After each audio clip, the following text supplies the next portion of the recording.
আসসালামু আলাইকুম, সবাইকে চুলোগ্রাম পেজ থেকে স্বাগতম। আজকে আলোচনা করব আমাদের চরসিংগুলি কবরস্থান হাফিজিয়া মাদ্রাসা।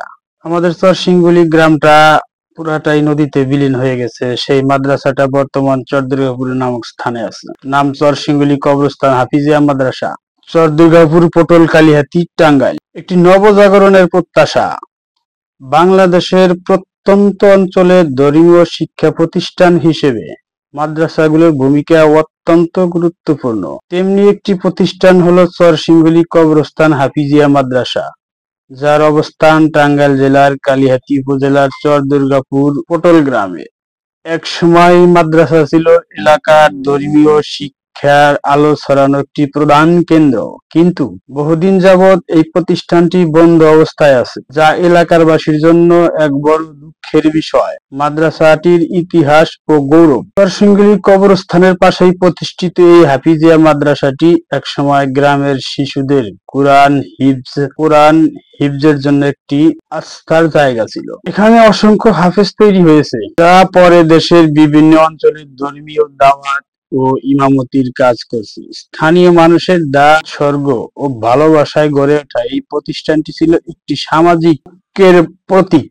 মাদ্রাসাটি বন্ধ হয়ে যাওয়ার পিছনে অজানা কারণ। যদিও স্থানীয় যুব সমাজ ও সচেতন নাগরিকরা বহুবার মাদ্রাসাটি চালু করার চেষ্টা করেছেন, কিন্তু রহস্যজনকভাবে তা বারবার ব্যর্থ হয়েছে।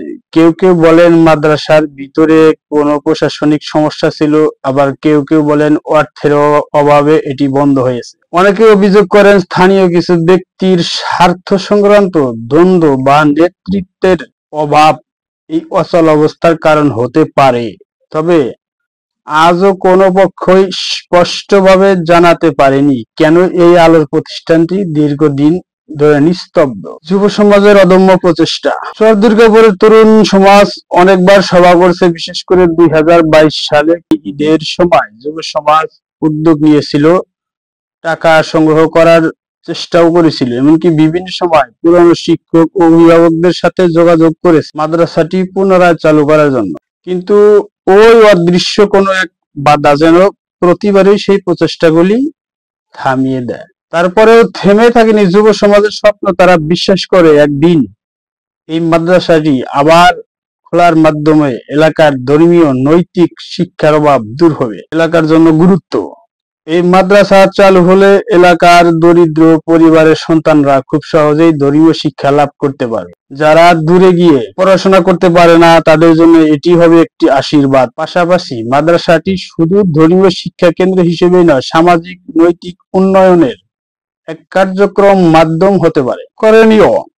মাদ্রাসা চালুর করণীয়। এখন সময় এসেছে এলাকাবাসীর ঐক্যবদ্ধ হওয়ার। স্থানীয় জনপ্রতিনিধি, দানশীল ব্যক্তি, ধর্মপ্রাণ মুসলমান সবাই মিলে পরিচালনা কমিটি গঠন করে মাদ্রাসাটি পুনরায় চালুর উদ্যোগ নিতে হবে। সরকারি বা বেসরকারি সাহায্যের জন্য আবেদনও করা যেতে পারে। একই সাথে স্বচ্ছতা, জবাবদিহিতা এবং একটি স্থানীয় রূপরেখা নির্ধারণ করতে হবে, যেন ভবিষ্যতে আবার বন্ধ হয়ে না পড়ে। চরসিংগুলি কবরস্থান হাফিজিয়া মাদ্রাসা শুধুমাত্র একটি ধর্মীয় শিক্ষা প্রতিষ্ঠান নয়, এলাকার সংস্কৃতি, বিশ্বাস এবং আশা ভরসার প্রতীক। মাদ্রাসাটির নীরবতা আজও যেন এলাকাবাসীর হৃদয়ে এক শূন্যতা তৈরি করেছে। এখন সময় হয়েছে সবাই মিলে একসাথে দাঁড়ানোর। ধর্ম, শিক্ষা, নৈতিকতার এই বাতিঘর আবারও জ্বলে উঠুক, এই প্রত্যাশা রইল। চরদুর্গাপুরের প্রতিটি যুব সমাজের প্রতি আহ্বান, আপনারা আবার পুনরায় একটু চেষ্টা করে দেখেন মাদ্রাসাটি চালু করা যায় কিনা।